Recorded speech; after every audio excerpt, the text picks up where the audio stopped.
అందరికీ నమస్కారం అండి. మాది భక్తి ఛానల్ ఆధ్యాత్మిక విషయాలు. ఈ ఛానల్ కాకుండా మేము ఇంకో ఛానల్ కూడా రన్ చేస్తున్నాం. అది లేడీస్కి ఉపయోగపడే గేమ్స్ ఛానల్. అది ఏమిటంటే మహి వ్లాగ్ ఛానల్ అని మీరు టైప్ చేస్తే మహి వ్లాగ్ ఛానల్ అని టైప్ చేయండి.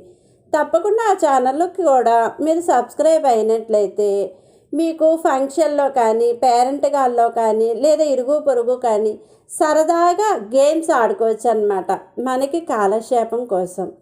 అలాగే పేరెంట్ గాలు ఎక్కడన్నా సరే మనం ఈ గేమ్స్ ఏం పెట్టాలన్నది చాలామంది ఆలోచిస్తూ ఉంటారు. ఎంత ఆలోచించినా ఆడిన గేమ్సే తప్ప కొత్త గేమ్స్ మనకి దొరకవు. మీ అందరి కోసం నాకు తెలిసిన గేమ్స్ అన్నీ మీకు చూపిస్తాను. తప్పకుండా మీరు ఆ ఛానల్ కూడా సబ్స్క్రైబ్ చేసుకుని లైక్ చేసి షేర్ చేయండి. అలాగే మీ అభిప్రాయాలు నాకు తెలియచేయాలని నేను కోరుకుంటున్నాను. మహి వ్లాగ్ ఛానల్ తప్పకుండా సబ్స్క్రైబ్ చేయండి, బెల్ సింబల్ ప్రెస్ చేయండి. శంకరుడు ప్రసన్నుడయ్యాడు. అందుకే మూకశంకరులు మూక పంచశతి చేస్తూ ఒక మాట అంటారు, జింతోస్తవపద పూజన సంతోష తరంగితస్య కామాక్షి జింతో యది భవతి పునః సింధోరంభస్సు భ్రమీతి శిలా అంటారు. ఒక్కసారి జీవితంలో అమ్మవారి పాదములు పట్టుకొని సంతోష తరంగములు మనసులో కదిలేటట్టుగా అర్చన చేసినటువంటి వాడు ఎవరైనా సరే మళ్ళీ వాడు పుట్టడం అనేటటువంటిది సంభవించింది అంటే పెద్ద నదిలో బండరాయి ఒకటి పైకి తేలడంతో సమానం. బండరాయి ఎక్కడైనా నదిలో పైకి తేలుతుందా? మునిగిపోతుంది. ఒక్క రామప్ప దేవాలయం కట్టిన ఇటకలు మాత్రమే నీళ్లలో మునగవు, తేలుతాయి. అది ఎలా అన్నది ఇప్పటికీ తెలియదు. అక్కడ ఇటకలు ఒక్కటే నీళ్లలో తేలుతాయి, మిగిలినవి ఏవైనా ములుగుతాయి. రామేశ్వరంలో రాళ్ళు ఒకటి తేలుతాయి. కానీ అమ్మవారి పాదములు పట్టి ఒక్కసారైనా సరే సంతోషతరంగితస్య కామాక్షి, ఆ తల్లి పాదములను అర్చన చేసినప్పుడు అమ్మవారి పాదములు కనపడి ఆనంద తన్మయత్వంతో ఆనంద పులకాంకురములు లేచేటట్టుగా ఒక్కసారైనా పూజ చేసినటువంటి వాడు మళ్ళీ పుట్టడం అన్నది జరిగితే నీటి మీద బండరాయి తేలినట్టే. అంటే ఆ తల్లి అనుగ్రహ విశేషం అటువంటిది. అటువంటి తల్లిని దర్శనం చేసి ఆశ్రమ ప్రాంగణంలో నిలబడి అన్నేళ్లు ఆవిడితో పాటుగా ఉండి ఆశ్రమాన్ని సంరక్షించినటువంటి పెద్ద పులి యందు ఇక క్రౌర్య భావన ఉంటుందా? అందుకే ఈ పెద్ద పులికి ద్వారపాలక పదవి కట్టపెట్టండి అని అడిగింది. శంకరుడు నవ్వి ఈ వ్యాఘ్రానికి పేరుంచుతున్నాను, దీని పేరు సోమనంది అన్నాడు. ఆ పెద్ద పులి పేరు సోమనంది. నంది అంటే ఆనందమిచ్చున్నది అని, చల్లని ఆనందము అంటే సంతోషకరమైన ప్రవర్తన కలిగినది. అందుకని సోమనంది అని పేరుంచుతున్నాను. దీనికి ద్వారపాలక పదవి కట్టబెడుతున్నాను. ఈ పెద్ద పులి కూడా ఎప్పుడూ కూడా మన ద్వారమునందు నిలబడి రక్ష చేస్తూ ఉంటుంది, లోపలికి వచ్చే వాళ్ళని బయటికి వెళ్ళే వాళ్ళని నియంత్రిస్తుంది అని పదవి కట్టబెట్టాడు. ఆ తల్లిదండ్రుల యొక్క అనుగ్రహము ఎంత అవధి లేనిదై ఉంటుంది అంటే కేవలముగా ఒక్కసారి నమస్కరించి ఒక్కసారి చూసి పరవశించినంత మాత్రం చేత తమ పరివారంలోకి తీసుకున్నారు ద్వారపాలకులు. అలా వచ్చిన వాళ్ళు నంది, మహాకాలుడు, సోమనంది వీళ్ళందరూ శివాలయంలో ద్వారపాలకులుగా ఉంటారు. అలాగే మహానుభావుడైనటువంటి వాడు కాలభైరవుడు. కాలభైరవుడి వృత్తాంతం గురించి కాశీఖండంలో ఎంత గొప్పగా చెప్తారంటే, మనిషి తట్టుకోలేని కష్టాలలో అత్యంత భయంకరమైనటువంటి కష్టం కారాగారవాసం. కారాగారవాసం అంతటి భయంకరమైన కష్టాన్ని ఎదుర్కోవలసి వచ్చినప్పుడు కూడా కాలభైరవ చరిత్ర చదివినా, కాలభైరవాష్టకం చదివినా, కాలభైరవోపాసనం చేసినా వాళ్ళు రక్షింపబడతారు అంటుంది శాస్త్రం. అంత అద్భుతమైనటువంటి మూర్తి ఆ కాలభైరవుడు. సాక్షాత్ పరమేశ్వరుడే కాలభైరవుడిగా ఆవిర్భవించాడు ఒకానొకప్పుడు. కాలభైరవావతారంలో ఆయన లోకానికి కొన్ని మర్యాదలు నేర్పాడు. అందుకే ఒకప్పుడు అందరికీ ఎలా అతిశయం కలుగుతూ ఉంటుందో, గర్వం కలుగుతూ ఉంటుందో, అలా త్రిమూర్తుల యందు కూడా ఇటువంటి పోకడ ఒకటి రజోగుణ సంబంధమైనటువంటి వారి యందు కలుగుతూ ఉంటుంది. సృష్టికర్త అయినటువంటి చతుర్ముఖ బ్రహ్మగారు సహజంగా రజోగుణ తత్వంతో ఉంటాడు, అందుకే ఎరుపు రంగుతో ఉంటాడు. ఆయనకి ఒకప్పుడు ఎందుకో ఒక భావన కలిగింది, ఆయనకి 5 తలలు ఉండేవి. నాకు 5 తలలు, పరమశివుడికి 5 తలలు, సద్యోజాత అఘోర తత్పురుష వామదేవ ఈశానములని 5 తలలైనవి.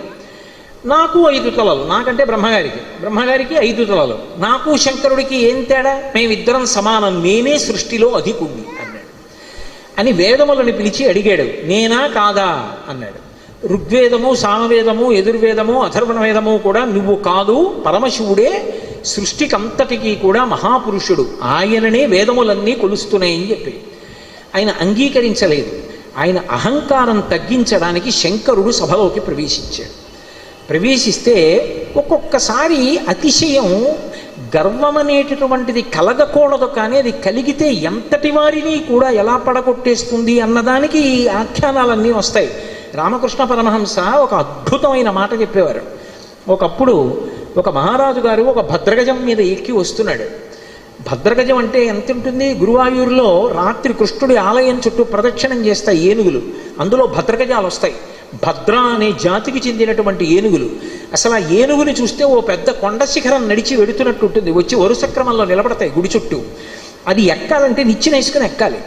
కానీ ఎంత క్రమశిక్షణగా ఉంటాయంటే దాని కుంభస్థలం మీద కృష్ణ పరమాత్మ విగ్రహం పెడతారు. పెట్టి అర్చకుడు ఎక్కడానికి వచ్చినప్పుడు అది కాలు చాపి ఈ సంధి భాగం బయటికి వచ్చేటట్టుగా, ఎముక పైకి వచ్చేటట్టుగా ఉంచుతుంది. ఉంచి తల ఇలా పెడుతుంది. పరిగెత్తుకుంటూ వచ్చి అర్చకుడు దాని చెవి పట్టుకొని ఈ సంధి భాగమునందు ఎగిరి కాలు పెట్టి మెట్లెక్కినట్టుగా దాని శరీరం మీద ఎక్కేసి కుంభస్థలం మీద కూర్చుంటాడు. అంతెత్తునుంటుంది భద్రగజం. అది దగ్గర నుంచి వెడుతూ ఉంటేనే ఉద్విగ్నత కలుగుతుంది. అటువంటి భద్రగజం ఎలా ఉంటుందో అంత ఎత్తున ఉండేటటువంటి స్వరూపమైతే భద్రగజంలా నడుస్తున్నాడు రా అంటారు. అలా ఒక మహారాజు అటువంటి భద్రగజం మీద వెళ్ళిపోతున్నాడు రాజవీధిలో. అటువంటి ఏనుగు వస్తోందంటే దాని ఒక్కొక్క కాలు ఇంతంత లావులు ఉంటుంది, పాదం ఎత్తి వేస్తే గుండ్రంగా ఉంటుంది, ఏ ప్రాణైనా అణిగిపోతుంది, అందుకని అన్ని పక్కలకు పోతాయి. అటువంటి ఏనుగు వస్తుంటే కన్నంలోంచి ఓ చిరుకప్ప ఒకటి పైకొచ్చి కప్ప కాలెత్తింది. కాలెత్తి చెయ్యి బుద్ధి లేని ఏనుగా పక్కకి పో అని ఆశ్చర్యపోయారు. రామకృష్ణ పరమహంస శిష్యుడు నిలబడున్నారు అక్కడ. వాళ్ళకి సిద్ధులు ఉన్నాయి. ఆ శిష్యుడు చూసి గురువుగారి వంక తిరిగి అన్నాడు, హే బ్రహ్మన్, ఒక భద్రగజం వస్తోంది, దాని మీద మహారాజు వస్తున్నాడు, ఒక కప్ప కన్నంలోంచి బయటకు వచ్చి ఏనుగు మీద కాలెత్తి పక్కకు పోతావా పోవా అంటోంది. దీనికి బుద్ధిహీనత, అతిశయమా, ఎందుకు ఇలా కాలెత్తిందని అడిగారు. అడిగితే పరమహంస ఒక్క నిమిషం కళ్ళు మూసుకొని కళ్ళు తెరిచి అన్నారు, ఇవాళ సాయంకాలం ఈ రహదారి మించి ఒక జేబుకి చిల్లు ఉన్నటువంటి లాల్చీ వేసుకున్న వ్యక్తి వెళ్ళాడు. ఆయన జేబులో 4 పావలాకాసులు ఉన్నాయి. పావలాకాసు చిన్నగా గుండ్రగా ఉంటుంది కదూ, ఆ కన్నంలోంచి జారి పావలాకాసు కింద పడింది. కింద పడిన పావలాకాసు దుల్లుకుంటూ ఆ కన్నంలోకి వెళ్ళింది. కన్నంలో కప్పు ఉంది, కప్పకి పావలాకాసు దొరికింది. ఇప్పుడు కప్ప దగ్గర పావలా ఉంది కదూ, ఏనుగు మీద కాలెత్తింది. పావలా ఉన్న కప్ప ఏనుగు మీద కాలెత్తితే అన్నీ ఉన్నాయనుకున్న నాబోటిగాడు విర్రవీగితే అందులో అతిశయం ఎంత విచిత్రమైన లక్షణాన్ని కల్పిస్తుందో చూడండి. బ్రహ్మగారి అంతటి వాడికి ఒకప్పుడు ఈ ఆవేశం వచ్చింది. ఎందుకు అంటే తలల సంఖ్య లెక్క పెట్టాడు. నాకు 5, నీకు 5. ఇదే బ్రహ్మగారి కౌశికీ వృత్తాంతంలో పార్వతీదేవి దగ్గర అంత వినయంతో మాట్లాడాడు. ఒకనాడు నా నొసటి నుంచి పైకొచ్చావు, నాకు పుత్రసముడివి, నా కాళ్ళు పట్టుకు నమస్కరించు, ఆశీర్వదిస్తానన్నాడు. శంకరుడు చూశాడు, ఓహో చాలా ఉద్ధతితో ఉన్నాడు, అహంకారంతో ఉన్నాడు. నాకు 5 తలలు, తనకు 5 తలలు అనుకుంటున్నాడు. కానీ నా 5 తలల వెనక ఒక తత్వం ఉంది. అది తూర్పుకి తిరిగి ఉన్నటువంటి తలని తత్పురుష ముఖం అంటారు, దక్షిణానికి ఉంటే అఘోర ముఖం అంటారు, పశ్చిమానికి ఉంటే సజ్జోజాతం అంటారు, ఉత్తరానికి ఉంటే వామదేవం అంటారు, పైకుంటే ఈశానం అంటారు. ఈ పంచభూతముల మీద మోక్షం మీద అధికారం కలిగి ఉంటాడు 5 ముఖాలతో. ఖట్మండులో ఉంటుంది 5 తలలతో ఆ శివలింగం. నాతో సమానుడు అనుకుంటున్నాడు ఈ బ్రహ్మగారు. ఆయన బ్రహ్మమస్తకావళి నిబద్ధతే నమ శివాయ అని పేరు. ఈ సృష్టి అంతా కూడా కల్పాంతం అయిపోయినప్పుడు బ్రహ్మగారు పడిపోతాడు. పడిపోతే చూస్తాట శంకరుడు, అయ్యో పాపం, మొట్టమొదట పుట్టాడు అందరికన్నా, వేదములు ఇచ్చి సృష్టి చెయ్యమన్నాను, ఈయన కూడా బొత్తిగా ఇలా శ్మశానంలో పడిపోతే ఏం బాగుంటుంది, ఈయనకు ఓ మంచి స్థానం ఇద్దామని చెప్పి ఆ పుర్రి తీసి ఓ తడపలో గుచ్చుకుని మెళ్ళో వేసుకుంటాడు. ఆయనకి చేతకాక కాదు, ఓ బంగారం గొలుసు చేయించి ఇచ్చేవాళ్ళు లేక కాదు, బ్రహ్మగారిని గౌరవించడానికి ఓ పుర్రేసుకున్నాడు. ఇలా ఎంతమంది బ్రహ్మలు విడిపోయారో ఆ పుర్రెల మాల పెద్ద మాల అయింది. పునుకల పేరు కంఠమున భూరి భుజంగము భూషణంబుగా అనయము భస్మధారణము ఎద్రి నివాసము మేరు విల్లుగా అనుగుగ దంతి చర్మమును హస్తమునందు కపాల చోళముల్ పడిబడి దల్తు శంకరు కృపావర రూపమును ఆశ్రయించదన్నంటారు. ఇప్పుడు అంతమంది బ్రహ్మల యొక్క పునుకలు ఆయన మెడలో హారంగా ఉంటాయి, అందుకేసుకుంటాడు పుర్రెలమాల. అరే ఈ బ్రహ్మకి అతిశయం కలిగిందని తనలోంచి ఒక ప్రాణిని ఉత్పన్నం చేశాడు. భృంగి యొక్క అంశ, భృంగి యొక్క అవతారం వచ్చినటువంటి వాడు. ఒక్కసారి పరమశివుని అంశతోటే భైరవుడు ఉత్పన్నమయ్యాడు. ఆ భైరవుడు ముమ్మూర్తుల పరమశివుడు ఎలాగే ఉంటాడో అలాగే ఉంటాడు. ఆయన వస్తూనే ఆ బ్రహ్మగారి యొక్క పైన ఉన్నటువంటి తలకాయని పెద్ద యుద్ధం చేయలేదు, ఇలా గిల్లేశాడంతే. లోకంలో చూడండి ఒక మాట అంటారు, అదేంటో అలా గిల్లేస్తున్నాయేట్రా అంటారు. అన్నిటికన్నా తేలిక ఏమిటంటే గిల్లేయడమే. అలా వెళ్ళిపోతే ఇలా గిల్లేశాడు అనుకోండి, తీయిపోతుంది అంతే. అది బాగా బలం ఉన్నవాడు ఏం చేస్తాడు, గిల్లుతూ ఉంటాడు. గిల్లి గజ్జాలు ఎట్టుకుంటాడు అంటారు. అందుకే గిల్లేయడం అంటే అంత తేలిక. యువతలవాడికి బలం ఎక్కువ ఉంటే బలం తక్కువ ఉన్నవాడిని గిల్లేస్తాడు. అందుకే బ్రహ్మగారి 5వ తలకాయని కష్టపడి తొలగతోశాడం లేదు, గిల్లేశాడంటారు. శంకరాచార్యులు వారు సౌందర్యలహరిలో కూడా అలాగే రాశారు, అంత అందంగానూ రచన చేశారు. మృణాళీ మృద్వీనాం తవ భుజలతానాం చతసృణాం చతుర్భిః సౌందర్యం సరసిజ భవస్తౌతి వదనైః నకేభ్యః సంత్రస్సన్ ప్రథమమథనాదందకరిపోః చతుర్నాం శీర్షాణాం సమమభయ హస్తార్పణధియా అన్నారు. శంకరులకు శంకరులే చెల్లు. అహంకరించాడని కాలభైరవుడు ఓ తలకాయ గిల్లేశాడు. ఏమండి ఇప్పుడు నేను ఇలా పట్టుకుని ఇలా గిల్లేశాను అనుకోండి, ఆ మిగిలిన పువ్వు ఏమనుకుంటుంది, దాన్ని ఒకదాన్ని గిల్లేండి నా జోలికి రాడనుకుంటుందా? ఏమో ఇలా అన్నవాడు మళ్ళీ ఇలా అంటే అది ఉడికిపోతా మళ్ళీ వచ్చేస్తుందేమో చెయ్యని. ఇప్పుడు ఇలా అన్నవాడు మళ్ళీ ఇంకోటి ఇలా అంటే 3 ఉంటాయి ఇంకా. అందుకని ఆయన ఏం చేశాడంటేట, బ్రహ్మగారు ఒక తలకాయ గిల్లేయగానే ఇంకా 4 తలకాయలు మిగిలాయి. అమ్మవారి వంక చూశాట. అమ్మవారు 4 చేతులతో ఉంటుంది కదా. అమ్మా నేను తామర పువ్వులోంచి పుట్టాను, నీ చేతులు తామర పువ్వుల్లో ఉంటాయి కాబట్టి మన ఇద్దరికీ ఓ బంధుత్వం ఉంది.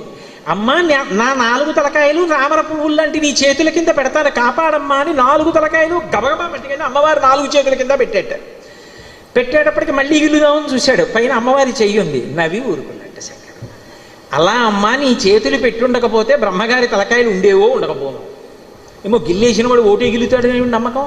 కాబట్టి నకేభ్యః సంత్రస్సన్ గోటితో గిల్లేశాడంతే.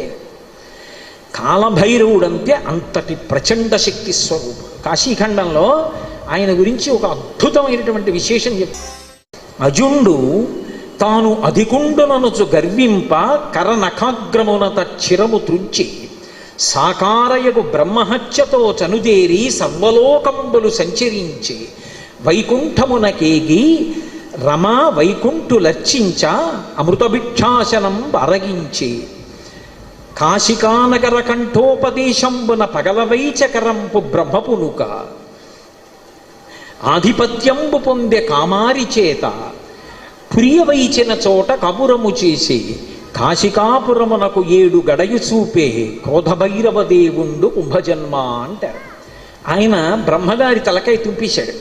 తుంపేస్తే ఆయన బ్రహ్మగారు బ్రహ్మహత్యాపాతకం వచ్చింది. పరమశివుడికి బ్రహ్మహత్యాపాతకం ఉంటుందా? ఆయన విధికి నిషేధానికి అతీతుడు. కానీ లోకంలో శివుడే చేశాడు కదా, మేమెందుకు చెయ్యకూడదని రేపు పొద్దున్న తెలియక జనులు బ్రహ్మహత్యా దోషం చేస్తే కట్టి కుడిపేస్తుంది. అందుకని దాని పాపం ఎంత కఠినంగా ఉంటుందో చూపించడానికి తాను బ్రహ్మహత్యాపాతకం పోగొట్టుకోవడానికి చెయ్యవలసిన ప్రాయశ్చిత్తాన్ని చేసి చూపించాడు. ఆ తల వచ్చి అంటుకుంది పుర్రె. ఆ చేతికి అంటుకున్న పుర్రెతోటి కపాల భిక్ష అందరినీ భిక్షాటన చేస్తూ లోకములన్నీ తిరిగాడు.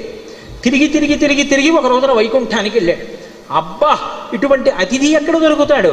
ఊరక రారు మహాత్ములు వా రథముల ఇండ్ల కడకు వచ్చుటెలెల్లన్ కారణము మంగళములకు మీరొచ్చుట శుభమాకు నిజము మహాత్మా అంటాడు నందుడు గర్గుడు వస్తే దశమస్కంధంలో. అలా గబగబా పరిగెత్తుకొచ్చి లోపలికి పిలిచి శ్రీమన్నారాయణుడు లక్ష్మీదేవి కూర్చోపెట్టి ఆయనకి ఆతిథ్యం ఇచ్చారు. ఆ ఆతిథ్యం ఇచ్చినప్పుడు ఏదో లౌకికంగా ఉండినటువంటి అన్నం పెట్టలేదు, భిక్షాన్నంగా ఏం పెట్టారంటే మనోరథము అనబడేటటువంటి ఒక అద్భుతమైనటువంటి అమృతం ఉంటుంది. అది ఒక్క వైకుంఠంలో వాళ్ళ దగ్గరే ఉంటుంది. ఆ అమృత రసాన్ని పెట్టారు. పెడితే ఆ అమృత పాయసం ఆరగించి లక్ష్మీ విష్ణువుల చేత అర్చింపబడిన వాడై బయలుదేరాడు. అన్ని లోకాలు తిరిగి తిరిగి తిరిగి తిరిగి కాశీపట్టణానికి వచ్చాడు. కాశీపట్టణంలోకి ప్రవేశించగానే చేతికున్నటువంటి బ్రహ్మకపాలం ఊడి కింద పడి బద్దలైపోయింది. అంటే కాశీపట్టణం అంత గొప్ప పట్టణం. అందులోకి వెళ్ళగానే బ్రహ్మహత్య పోయింది. అప్పుడు ఆ లోపలికి వెళ్ళిన తర్వాత శంకరుడు బయలుదేరి వచ్చి ఈ కాశీపట్టణానికి అంతటికీ నిన్ను అధిపతిగా అభిషేకం చేస్తున్నానని కాలభైరవుణ్ణి కాశీపట్టణానికి పట్టాభిషిక్తుణ్ణి చేశాడు సంరక్షకుడుగా. ఆధిపత్యంబు పొందే కామారి చేత అంత అద్భుత రూపాన్ని పొందాడు. భైరవ అంటారు. భైరవ అంటే కుక్కకి భైరవ అని పేరు. ఎందుకంటే భయ్య నరుస్తుంది కాబట్టి, రవము అంటే శబ్దము, భయ్య నరిచి మీద పడుతుంది కాబట్టి భైరవ అంటే కుక్క. భైరవుడు వచ్చాడంటారు. కాదు, భైరవ అన్న మాటకు అర్థం ఏమిటంటే ఎవరిని చూస్తే హడిలిపోతామో, ఎవరిని చూస్తే భయం వేస్తుందో, ఎవరిని చూస్తే ఇక బుద్ధి పని చెయ్యదో అటువంటి భయంకరమైనటువంటి రూపంతో ఉండేటటువంటి వాడికి భైరవ అని పేరు. లోకంలో ఎవరైనా సరే బాగా పాపములు చేసి చేసి చేసి చేసి చేసి చేసి శరీరం విడిచిపెట్టేశారనుకోండి, ఈ లోకం విడిచిపెట్టి వెళ్ళిపోయేటప్పుట భైరవయాతన అని ఉంటుంది. ఆయన క్రోధ రూపంతో వెంటబడతాడు బెత్తం పట్టుకుని. ఆయన్ని చూసేటప్పటికి భయపడి చెమటలు కక్కుతూ పరిగెడతారు. పరిగెత్తి పరిగెత్తి పరిగెత్తి దాహార్తితో యమసదనం దగ్గర అగ్నిజ్వాలలతో ఉంటుంది తోరణం. ఆ తోరణం కింద నుంచి దూరుతాడు కాలిపోతూ. ఆ దోషం పోవాలి అంటే కాలభైరవ దర్శనం చేస్తారు. కాఠ్మండూలో కాశీపట్టణంలో కాలభైరవ దేవాలయాలు ఉన్నాయి. కాలభైరవ దర్శనం చేస్తే భైరవ దండన అని ఆయన వేస్తాడు. ఓ బెత్తం పెట్టి ఓసారి వీపు మీద కొడతారు ఇలాగా.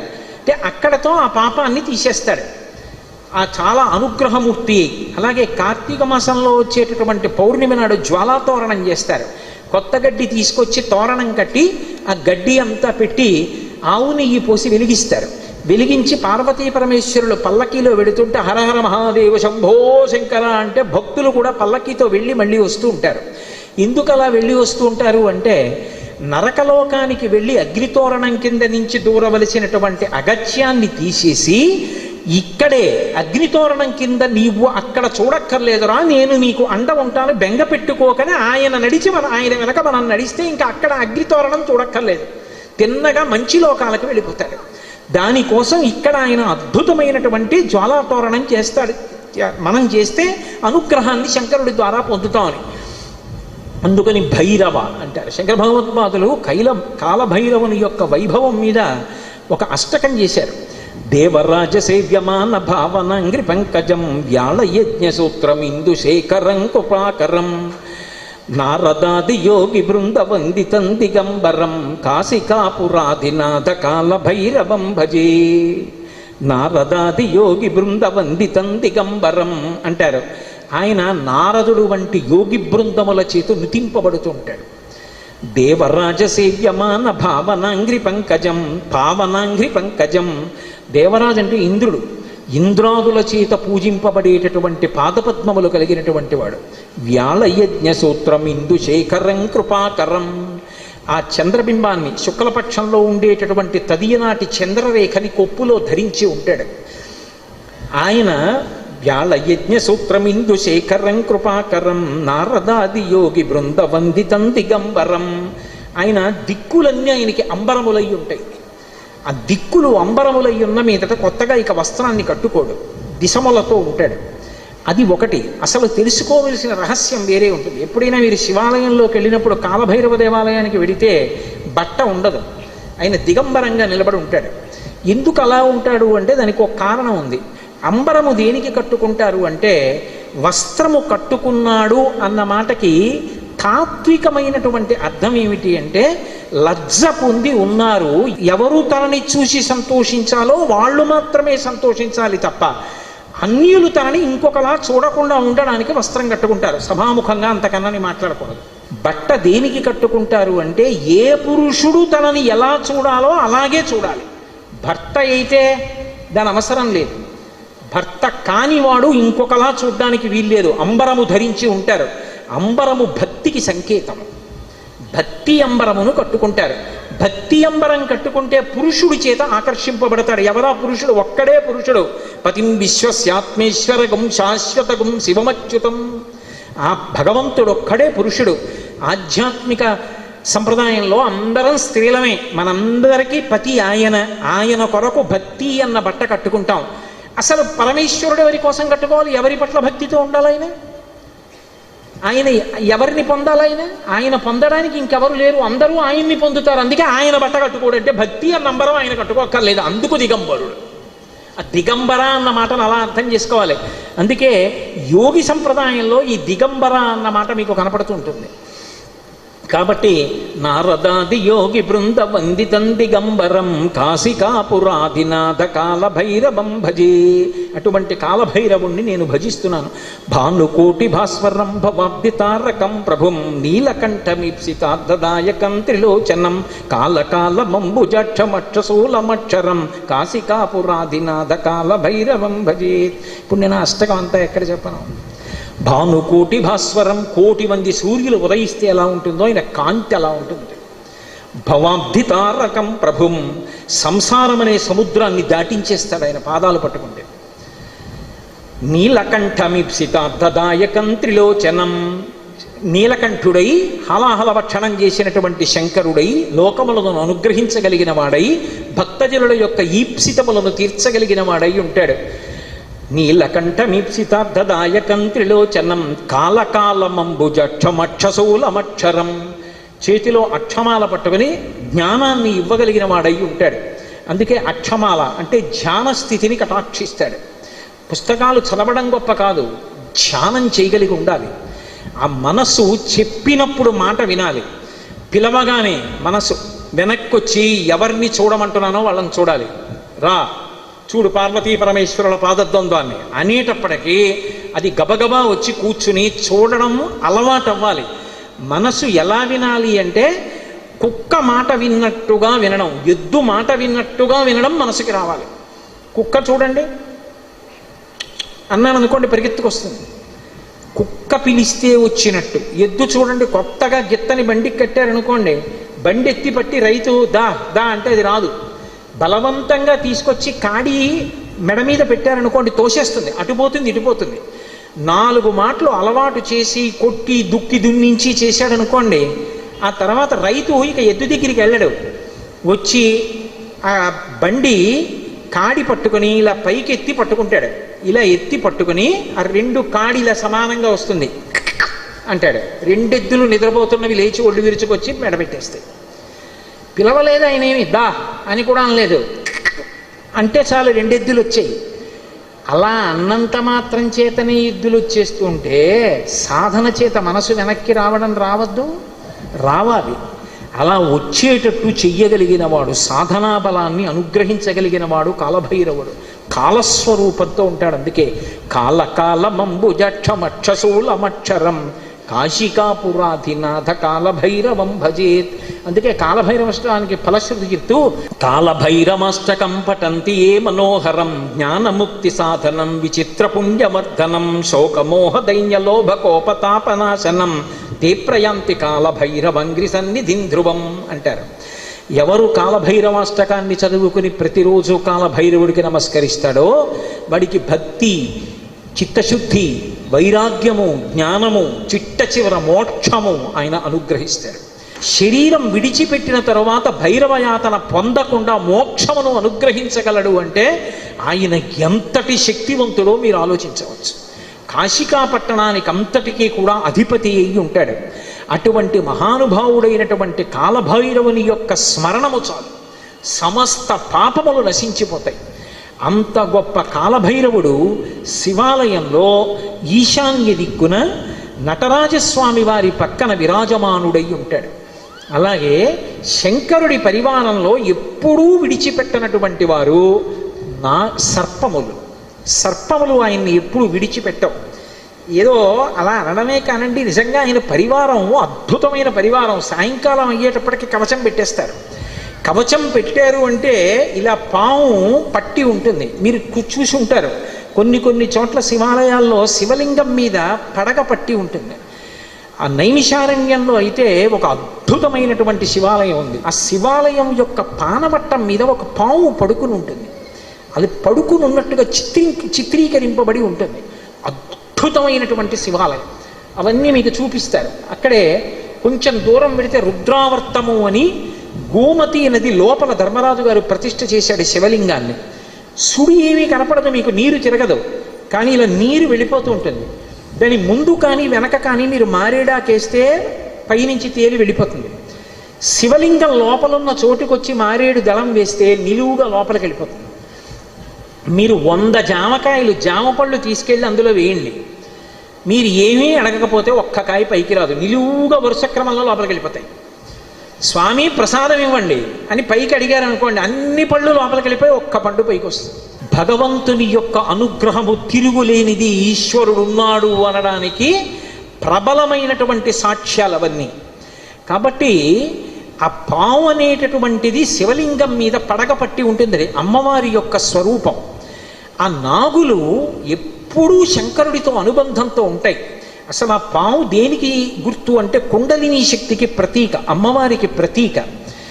ఈ పాములు శంకరుణ్ణి ఆశ్రయించడానికి అనేకమైనటువంటి కారణాలు